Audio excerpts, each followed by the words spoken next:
Get out. You'll never come back, my parents said. So I left without a word. 3 months later, Dad texted me, "Why haven't you paid the mortgage?" I replied, "I thought I wasn't welcome." Then my phone blew up with calls and messages. Can you imagine pouring your entire soul into your family, sacrificing everything you have and dream of, only for them to tell you to get out? To simply disappear? Because that's exactly what happened to me. They didn't just kick me out, they shattered my entire world, leaving me to question everything I thought I knew about love and loyalty. For 3 long years, I truly believed that being a good daughter meant putting my family before absolutely everything. My name is Madison, and at 26, I was working 2 jobs, paying their mortgage, and never once complained when they criticized my choices. Family loyalty was my religion, my unbreakable code. But then came that devastating night. The night my parents screamed words at me that tore me apart. "Get out," they yelled, "and never come back."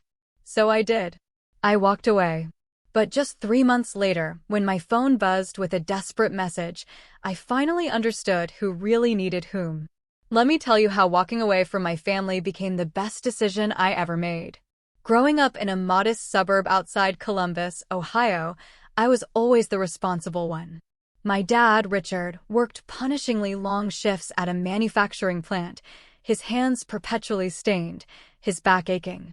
My mom, Patricia, did part-time bookkeeping, but chronic migraines often kept her home. Then there was my younger brother, Lucas, 3 years my junior, who just seemed to glide through life.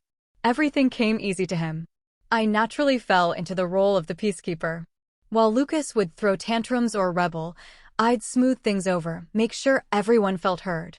When my parents argued about money, which was constant, I'd distract Lucas. Teachers loved me. I was the perfect student. My report cards were a parade of A's and glowing comments. My first financial contribution came during senior year of high school. Dad's hours were cut, Mom's health was worse. Without a word, I picked up a part-time job at the grocery store, working evenings, weekends. When I handed them my first paycheck, keeping just a tiny bit for gas, the relief on their faces made my chest swell with pride. "Madison, honey, you don't have to do this," Mom said, but her fingers clutched the check so tightly. "I want to help," I told her, and I meant it with every fiber of my being. "We're a family. We take care of each other." That became my mantra through college. While other students worried about loans and spending money, I worked to support my family. I chose a state school close to home, lived in the cheapest dorm, and sent money back whenever I could. My parents would call to thank me, bragging to neighbors about their responsible daughter. After graduation, moving back home felt natural. I'd landed a decent marketing job, and Lucas was starting his sophomore year at university. It seemed perfect. I'd save rent and help them through a temporary rough patch. The mortgage was $1,847 a month. When they approached me about taking it over, they looked almost ashamed. Dad explained his reduced hours, Mom's health. "Just until we get back on our feet," Mom promised. "Maybe 6 months, a year at most."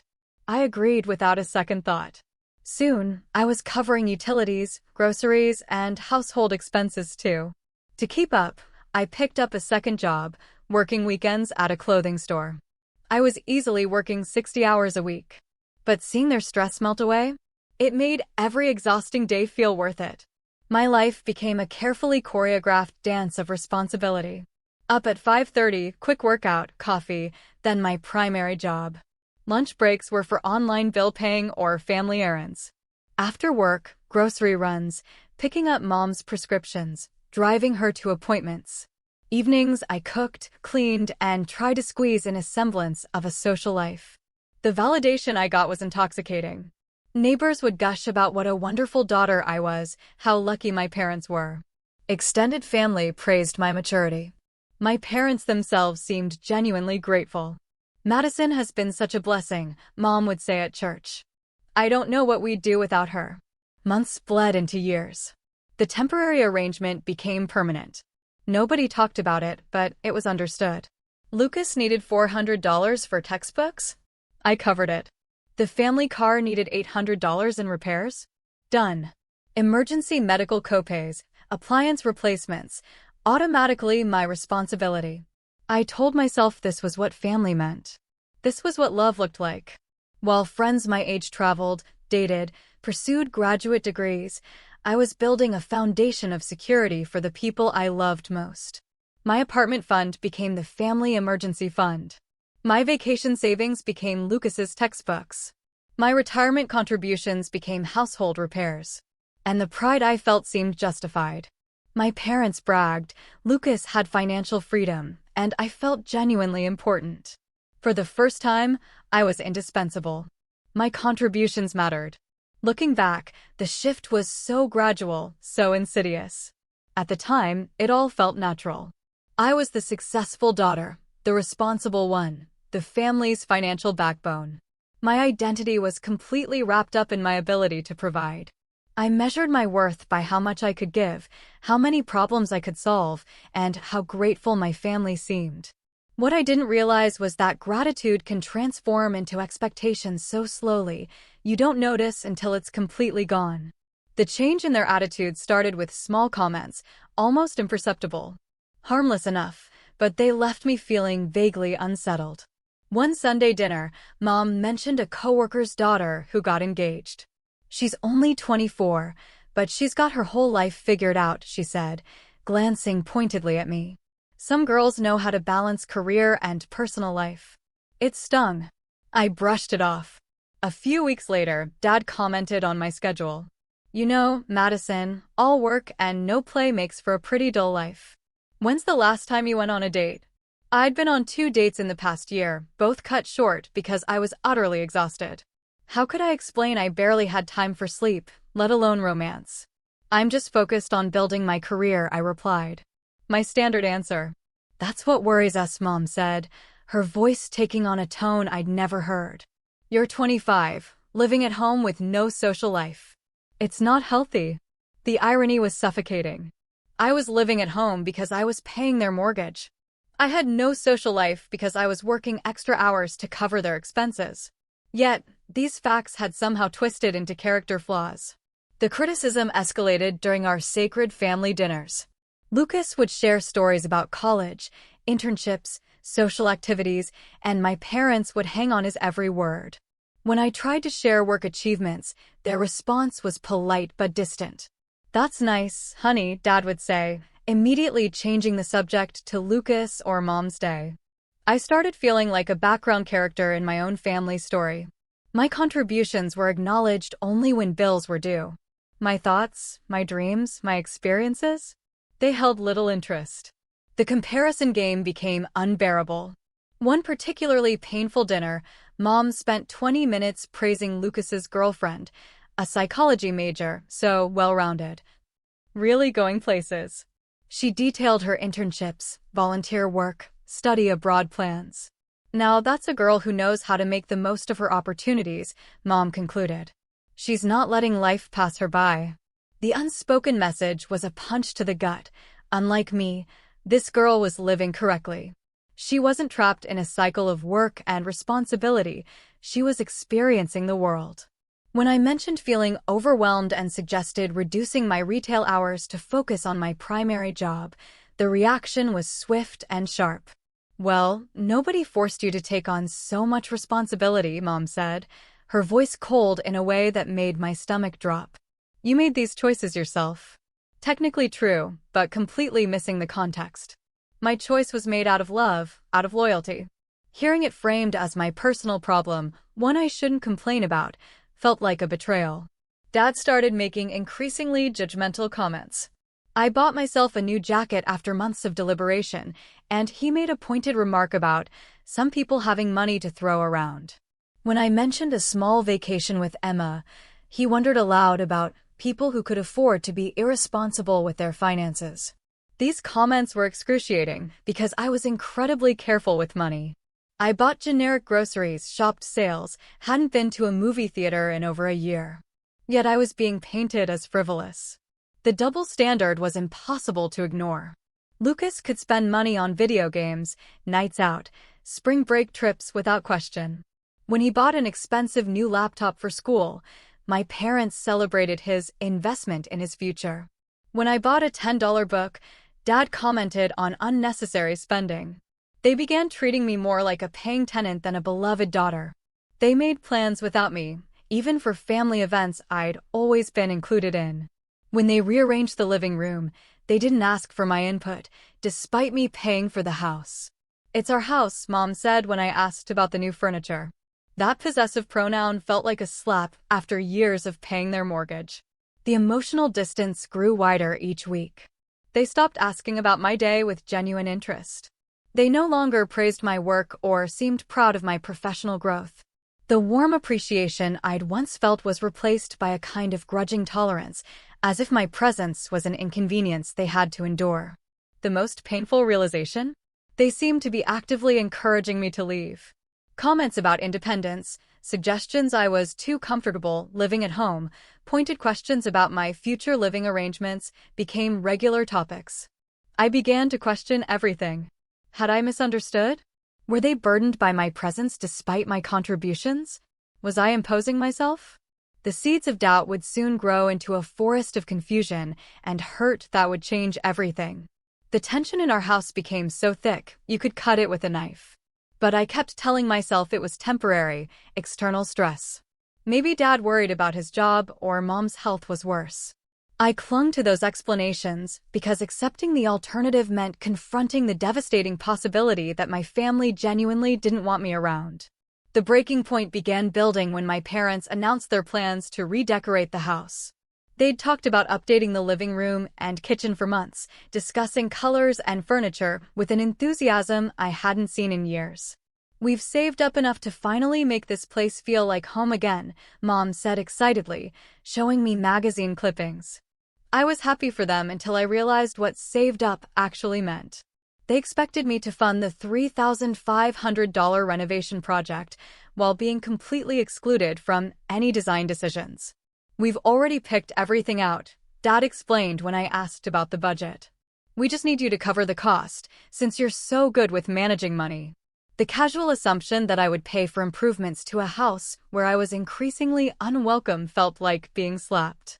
When I hesitantly asked if I could have input on choices that would affect the common areas, Mom's response was swift and cutting.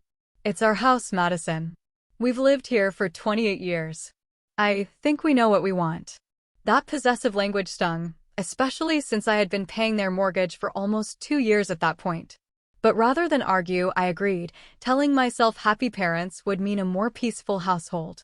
Around the same time, my career was reaching a crucial turning point. My manager approached me about a promotion, involving additional training, longer hours initially, and eventually a significant salary increase.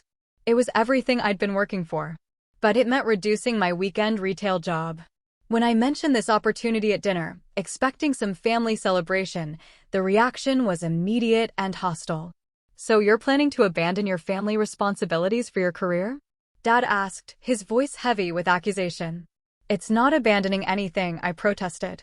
"It's a chance to advance, which would ultimately benefit everyone." "Sounds pretty selfish to me," Mom added. "We depend on that income, Madison.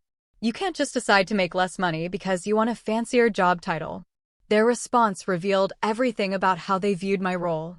I wasn't their daughter pursuing her dreams. I was their income source, threatening to reduce profits. The promotion wasn't a celebration-worthy achievement. It was an inconvenience to their financial planning. Lucas came home for spring break during this time, and his presence only amplified the tension. While I was working 60-hour weeks and funding household improvements, he was planning an expensive trip to Cancun with his fraternity brothers. Mom and Dad said they could help with the trip costs, he mentioned casually while I was cooking dinner. "It's important for networking and building relationships that could help my career later." I watched my parents hand him $800 for what was essentially a party vacation. They had criticized me for considering a professional advancement opportunity, yet they funded his indulgence. The double standard was so blatant, I couldn't ignore it anymore. The situation worsened when Emma visited for a weekend. I had been so isolated by my work schedule and family obligations that I rarely saw friends. Her visit was a precious opportunity to reconnect.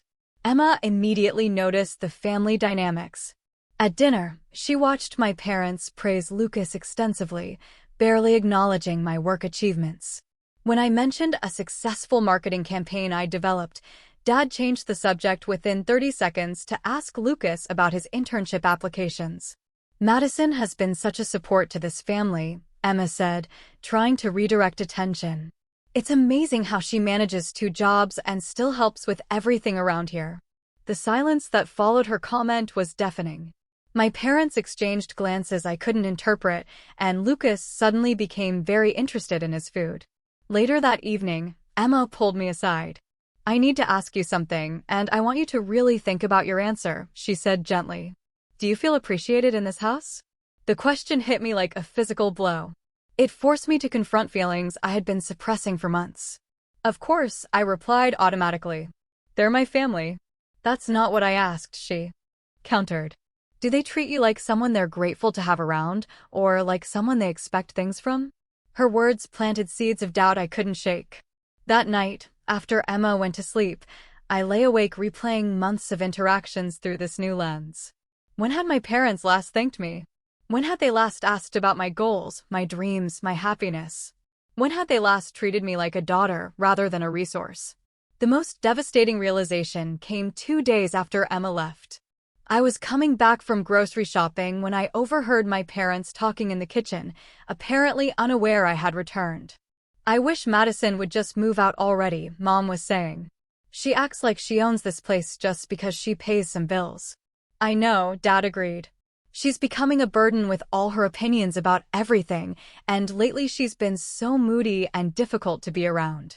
Maybe we should start encouraging her more directly to find her own place," Mom suggested. "She's 26. It's not normal for her to still be living here." I stood frozen in the hallway, grocery bags cutting into my hands as my world crumbled around me. The people I had sacrificed everything for saw me as a burden. The family I had supported financially and emotionally for years wished I would disappear. That night, I made a decision that would change everything. I was going to have a conversation about boundaries, mutual respect, and what our family relationship actually meant. I had no idea it would explode into something that would destroy everything I thought I knew about love, loyalty, and family. I spent 3 days planning what I would say. I wrote down key points, practiced different approaches, tried to anticipate their responses. I wanted to address the growing tension while maintaining respect. I truly believed honest communication could fix whatever had gone wrong. I chose Sunday dinner, thinking the familiar setting would keep things calm. Lucas was home, so we'd all be together. I prepared my favorite pasta, set the table nicely, and tried to create an atmosphere for open dialogue. "I'd like to talk to you all about something that's been bothering me," I began, after we had finished eating. My voice was steady, my tone respectful. "I've been feeling like there's some tension in our family lately, and I think we should address it before it gets worse." The reaction was immediate and cold. Dad put down his fork and crossed his arms. Mom's expression shifted to pure annoyance. "What kind of tension?" Dad asked, already defensive. "I feel like I've been walking on eggshells around here," I continued carefully. "I love this family and I want to help, but lately it seems like nothing I do is appreciated. I'd like us to talk about how we can communicate better and make sure everyone feels valued." "Valued?" Mom laughed, but there was no humor in it. "Madison, we've given you a roof over your head for 26 years. We raised you, fed you, clothed you, paid for your education, and you're sitting here talking about feeling undervalued." Her response caught me completely off guard. This wasn't the direction I'd expected. "I'm not talking about the past," I said, trying to stay calm. "I'm grateful for everything you've done for me. I'm talking about now, about how we interact as adults. I feel like my contributions to this family aren't appreciated, and I'd like to understand why." "Your contributions?" Dad's voice was rising. "What contributions? You mean paying some bills, Madison? That's called being an adult. That's called taking responsibility for yourself instead of freeloading off your parents forever." The word freeloading hit me like a physical blow. I had been working 2 jobs to support this family for over 2 years, and he was calling me a freeloader. "I've been paying your mortgage for 2 years," I said, my voice starting to shake. "I pay for groceries, utilities, Lucas's textbooks, car repairs, medical copays. How is that freeloading? Nobody asked you to do that." Mom snapped. Those were your choices, Madison. You decided to take on all that responsibility, and now you're trying to use it to control us. Control you? I was genuinely confused. How am I trying to control anyone? You act like you own this place, Lucas chimed in, speaking for the first time. You have opinions about everything. You act like we owe you something, and you make everyone feel guilty whenever they spend money. The betrayal from my younger brother, whose education I had been partially funding, cut deeper than anything my parents had said. I don't understand, I said, tears starting to form. I thought I was helping. I thought we were a team. A team? Dad stood up, his face flushed with anger. Madison, you're 26 years old with no life, no boyfriend, no friends, living in your parents' house and acting like a martyr because you choose to pay bills instead of building your own life. Each word felt like a knife. They were attacking not just my contributions, but my entire existence, my life choices, my character. You want to know the truth? Mom said, standing up as well. Her voice was cruel now, sharper than I had ever heard it. You're selfish, Madison. You hide behind this family responsibility nonsense because you're too scared to live your own life. You use money to make yourself feel important and necessary because you don't have anything else going for you. You're manipulative, Dad added. You've made yourself so involved in our finances that we feel guilty for making any decisions without you. That's not love, Madison. That's emotional blackmail. I tried to defend myself, to explain that I had only wanted to help, that every contribution had been given freely out of love, but my words were drowned out by their continued attacks. You want to know what we really think? Mom continued. We think you're pathetic. You're 26 years old, and your entire identity revolves around being needed by your family. You don't have hobbies, interests, or goals that don't involve us. It's unhealthy, and frankly, it's exhausting. You make everyone walk on eggshells, Lucas added. We can't enjoy anything without feeling like we have to justify it to you. We can't make plans without considering your schedule. We can't have conversations without you inserting yourself into every decision. I don't do that. I protested weakly. But even as I said it, I wondered if they were right. Had my desire to help crossed into controlling behavior? You absolutely do, Dad said. And we're tired of it. We're tired of feeling guilty for living our own lives in our own house. This is my house too, I said, the words coming out more forcefully than I intended. I pay the mortgage. I pay the bills. I have a right to be involved in decisions that affect me. The silence that followed was deafening. My parents looked at each other, and I saw something pass between them that I couldn't interpret. Actually, Mom said slowly, that's exactly the problem. You think paying bills gives you ownership. You think contributing money makes you entitled to control our decisions. That's not how family works, Madison. Then how does family work? I asked, genuinely confused and hurt. Because I thought it meant supporting each other and being grateful for help when times are tough. Family, Dad said coldly, works when everyone respects boundaries and lives their own lives instead of trying to control others through financial manipulation. The accusation of manipulation was the final straw. After years of sacrifice, after giving up my own opportunities and dreams to help them, they were accusing me of manipulation. Fine, I said, standing up from the table. If that's how you feel, maybe I should just leave. I expected them to protest, to apologize, to realize they had gone too far. Instead, my parents exchanged another look, and Mom spoke words that would haunt me forever. Actually, yes. Maybe you should. You're 26 years old, Madison. It's time you learn to live independently instead of hiding behind family obligations. The room spun around me. They weren't just failing to stop me from leaving. They were encouraging it. You want me to leave? I asked, barely able to form the words. We think it would be best for everyone, Dad said. You need to build your own life instead of living vicariously through ours. And we need space to be a family without feeling like we're being watched and judged all the time. Lucas nodded in agreement, and that betrayal felt like the final nail in the coffin of everything I had believed about our family. You're ungrateful, Dad shouted when I didn't respond immediately. Get out and never come back. We don't need your guilt trips or your money anymore. The words echoed in the silence that followed. My entire family had just told me to leave and never return. The people I had sacrificed everything for had just rejected me completely. I looked at each of their faces, searching for any sign of regret or hesitation. Instead, I saw relief. They wanted me gone. Okay, I said quietly. I'll leave. And for the first time in the conversation, I meant every word. The calm acceptance in my voice seemed to surprise everyone, including myself. I think they expected me to break down, to beg for forgiveness, or to promise to change.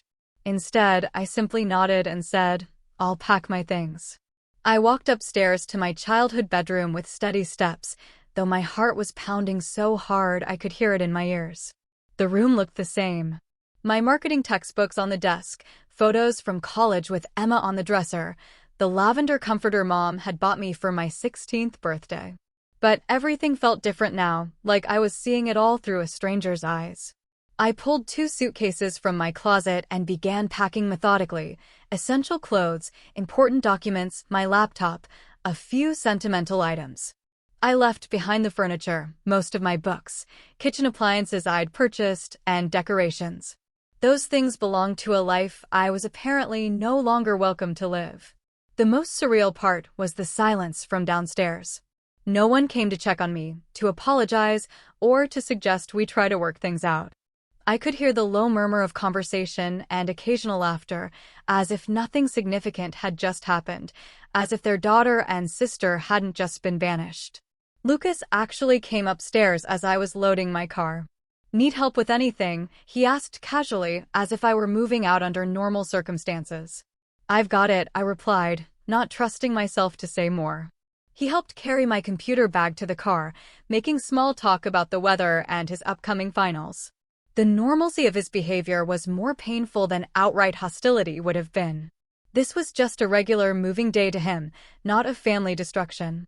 I left my house key on the kitchen counter and walked out without saying goodbye.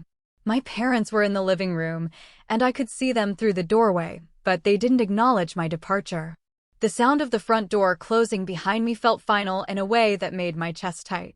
Emma welcomed me into her apartment without question, asking only if I was safe and if I needed anything immediate. That first night, I lay on her couch, staring at the ceiling, replaying every moment of the confrontation. I kept expecting my phone to ring with an apology, an explanation, or at least acknowledgement that something terrible had just happened. The phone never rang. The first few weeks were devastating in ways I hadn't anticipated.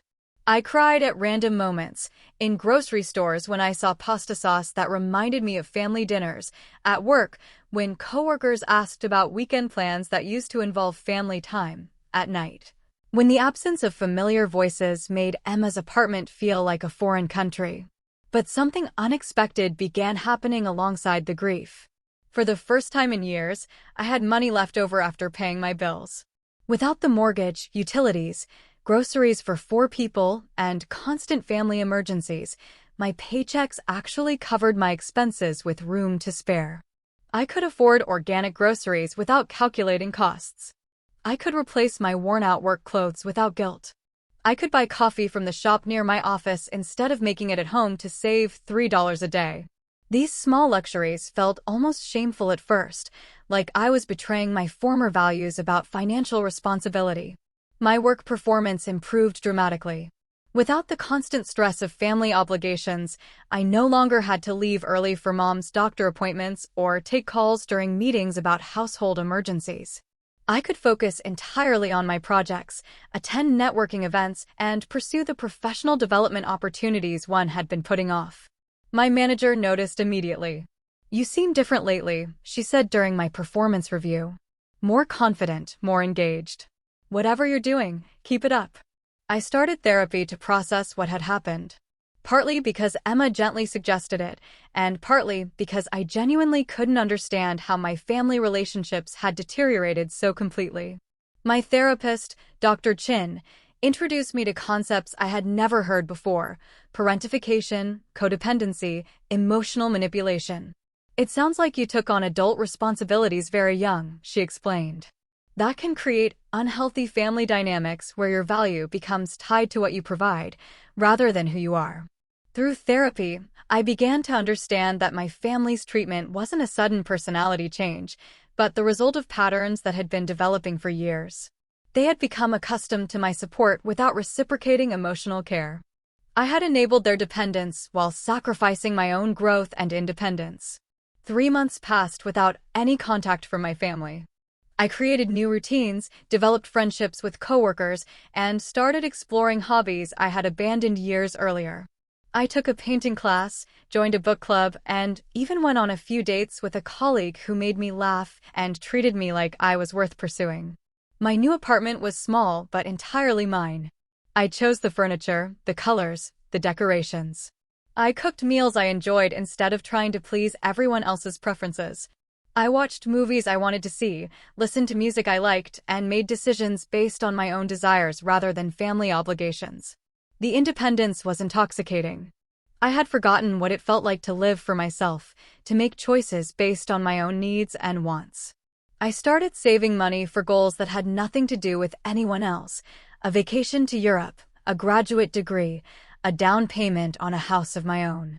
But the most surprising change was how little I missed the constant drama and criticism that had characterized my family life. I hadn't realized how much emotional energy I had been spending on managing other people's feelings and reactions. Without that burden, I felt lighter and more optimistic than I had in years. I was building a life that belonged entirely to me. And for the first time, I was genuinely happy, which made what happened next all the more revealing about the true nature of my family's feelings toward me. I was grocery shopping on a Tuesday evening, 3 months and 2 weeks after leaving my family home, when my phone buzzed with a text message. The sight of my father's name on the screen made my stomach drop. For a moment, I considered ignoring it entirely, but curiosity won. The message was brief and to the point. "Why haven't you paid the mortgage?" I stared at those 6 words for a full minute, standing in the pasta aisle, as the full implications sank in. Not, "How are you?" or "We miss you," or "Can we talk?" Just a demand to know why I hadn't sent money. The text revealed everything about their true motivations for reconciliation. They didn't want their daughter back. They wanted their ATM machine back. I took a screenshot and sent it to Emma with a caption. Apparently, I was never actually unwelcome, just temporarily inconvenient.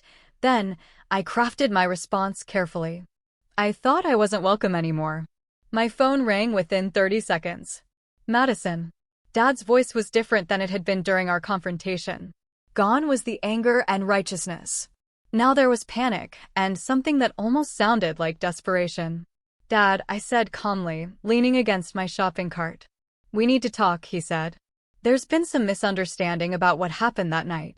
"What kind of misunderstanding?" I asked, genuinely curious how he would explain this. "We didn't mean for you to actually leave permanently," he said, the words tumbling out quickly. "We were all upset, saying things we didn't mean. You know how family arguments can get." "Actually, I don't," I replied. "Because in healthy families, people don't tell their children to get out and never come back unless they mean it." "Madison, please," he continued. "We love you. We miss you. This whole thing has gotten way out of hand." The declaration of love would have meant something if it had come before the mortgage inquiry, but the timing made it clear that their affection was directly tied to their financial needs. "How are things going financially?" I asked, already knowing the answer. The pause told me everything. "It's been challenging," he admitted. "We've fallen behind on some payments. The bank sent us a notice about foreclosure proceedings." "What about the money you saved by not having me around?" I asked. "You know, all those groceries I wasn't eating, utilities I wasn't using, space I wasn't taking up?" "It's not that simple," Dad said. "Your income was. We had adjusted our budget based on your contributions." Translation: they had spent 3 years living beyond their means because they knew I would cover the shortfall. "Can I talk to her?" I heard Mom's voice in the background. "Madison, your mother wants to speak to you," Dad said. Mom's voice came through the phone with a forced sweetness that I remembered from my childhood, when she wanted something from me. "Honey, we've been so worried about you," she began. "You left so suddenly, and we didn't know how to reach you. We didn't want to intrude if you needed space." The lie was so blatant that I almost laughed. They had my phone number, my work information, and Emma's contact details. If they had wanted to reach me for any reason other than money, they could have done so months ago. We made mistakes that night, Mom continued. We said things in anger that we didn't mean. But you have to understand, we're family. Family works through problems together. What problems are we working through? I asked. Well, this financial situation for one thing, she said, dropping the pretense slightly. We're facing foreclosure, Madison. We could lose the house. Is that really what you want? The emotional manipulation was exactly what Dr. Chin had warned me to expect. They were making their financial crisis my responsibility, my fault. How much do you owe? I asked. We're 3 months behind on the mortgage, Dad said, getting back on the phone. Plus late fees and penalties. We need about $6,000 to get current. $6,000. 3 months of mortgage payments that they had expected me to cover despite telling me to leave and never come back. What happened to the money you've been earning and saving without me around? I asked. Another pause. Patricia's hours were cut at work, Dad said. And Lucas needed help with an unexpected expense for school. Of course, Lucas needed money. And of course, they had prioritized his needs over their mortgage payments, assuming I would eventually come back to fix their financial problems. Madison, Mom said, her voice taking on a pleading tone. I know we hurt your feelings, but you can't punish the whole family because of one argument. This house has been in our family for 30 years. Lucas grew up here. This is our home. The house that she had specifically referred to as our house, when she wanted to exclude me from decisions, was now suddenly a family legacy that I was responsible for preserving. I'm not punishing anyone, I said. I'm respecting your wishes. You told me to get out and never come back. You said you didn't need my guilt trips or my money. I believed you. We were angry, Dad protested. People say things they don't mean when they're upset. You have to know we didn't want you to actually leave forever. Then what did you want? I asked. The silence stretched long enough that I knew they were realizing the trap in the question. They had wanted me to be properly chastised, to accept their criticism without defending myself, to continue paying their bills while accepting less respect and consideration. They had wanted the benefits of my financial support without the inconvenience of treating me like a valued family member. We want you to come home, Mom finally said. We want our family back together. What would that look like? I asked. If I came back, what would be different? We'd treat you better, Dad said quickly. We'd be more appreciative. We'd make sure you felt valued. Empty promises, designed to solve their immediate financial crisis. There was no acknowledgement of the specific ways they had hurt me, no understanding of why their behavior had been problematic, and no concrete plan for changing their attitudes. And if I can't move back right away? I asked. If I need time to think about it? Well, we'd need help with the mortgage situation regardless, Mom said. Even if you're not ready to move back, surely you can help us avoid foreclosure? We're still family. There it was. The real ask. They wanted my money whether I came back or not. They wanted me to resume financial responsibility for their household while they decided whether they could tolerate my presence. I looked around the grocery store at other shoppers, living their normal lives, making choices about dinner and weekend plans. I thought about my peaceful apartment, my growing savings account, my improving work performance, and my newfound sense of self-worth. I'll call you back, I said, and hung up the phone. For the first time in months, I knew exactly what I was going to say to my family. And I was finally ready to say it. I waited 2 days before calling my parents back. Not because I needed time to make my decision, but because I wanted to be completely clear about my boundaries before I communicated them. I had spent too many years reacting to their demands instead of responding from a place of strength and clarity. When I finally called, Dad answered on the first ring. Madison, thank God, he said. We've been waiting to hear from you. I've made my decision, I said calmly. I won't be moving back home, and I won't be helping with the mortgage or any other financial obligations. The silence stretched so long that I wondered if the call had dropped. What do you mean? Mom's voice came through the speaker, sharp with disbelief. I mean exactly what I said. I'm not coming back, and I'm not sending money. But we explained that we didn't mean what we said that night, Dad protested. We were upset. We want you to come home. No, you don't, I replied. You want my money. If you wanted me, you would have called 3 months ago to apologize. You would have reached out when you realized you missed me, not when you realized you missed my financial contributions. That's not fair, Mom said. We gave you space because we thought that's what you wanted. You gave me space because it was easier than admitting you were wrong, I corrected. And you only ended that space when you needed something from me. I could hear muffled conversation in the background. Then Dad spoke again. Madison, I understand you're hurt, but we're facing foreclosure. We could lose our home. Surely your anger isn't worth more than your family's security.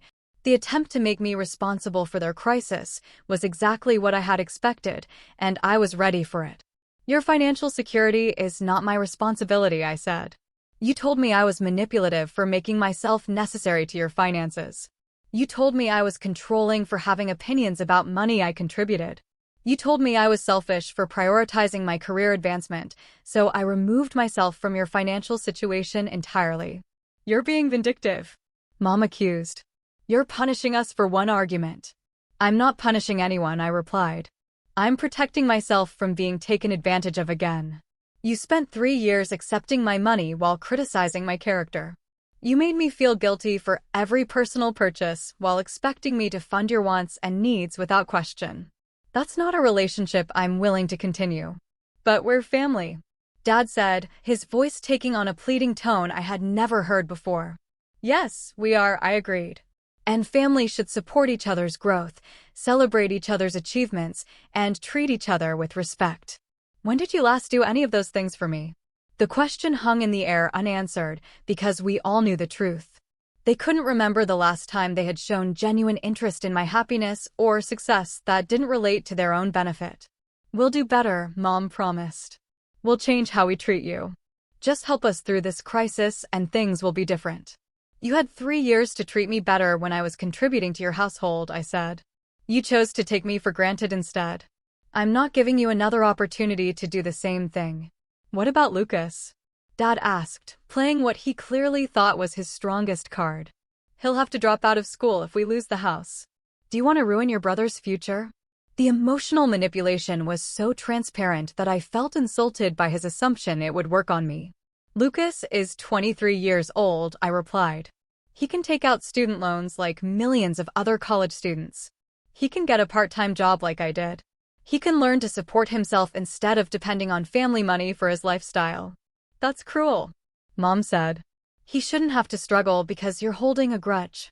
It's not cruel to expect an adult to be financially responsible for himself, I said. It's not a grudge to refuse to enable a family that doesn't respect me. It's called having boundaries. The conversation continued for another 20 minutes, with my parents alternating between guilt trips, empty promises, and subtle threats about what would happen to our family relationships if I didn't help them. I listened to all of it with a detachment that surprised me. Finally, I ended the call with words I had been preparing for days. I spent 3 years being your ATM while you criticized and dismissed me. I sacrificed my social life, my career advancement, and my self-worth to keep you comfortable. You didn't appreciate it then, and you only miss it now because you need money. I'm not coming back to be taken for granted again. Madison, please. Dad tried one more time. You told me to get out and never come back, I continued. You said you didn't need my guilt trips or my money. I respected your wishes then, and I'm respecting them now. Don't contact me again unless you have something to say that doesn't involve asking for money. I hung up and immediately blocked their numbers. The relief I felt was immediate and overwhelming. For the first time in years, I wasn't responsible for anyone else's financial security, emotional well-being, or life choices. I was free to build a life based on my own values and priorities. 6 months later, I received a promotion at work that came with a significant salary increase. I moved into a beautiful one-bedroom apartment with hardwood floors and a balcony overlooking a small park. I started dating someone who appreciated my ambition and independence. I took a vacation to Italy with Emma, something I never could have afforded while supporting my family. Most importantly, I learned to value myself the way I had always valued others. I discovered that my worth wasn't determined by how much I could sacrifice or how many problems I could solve for other people.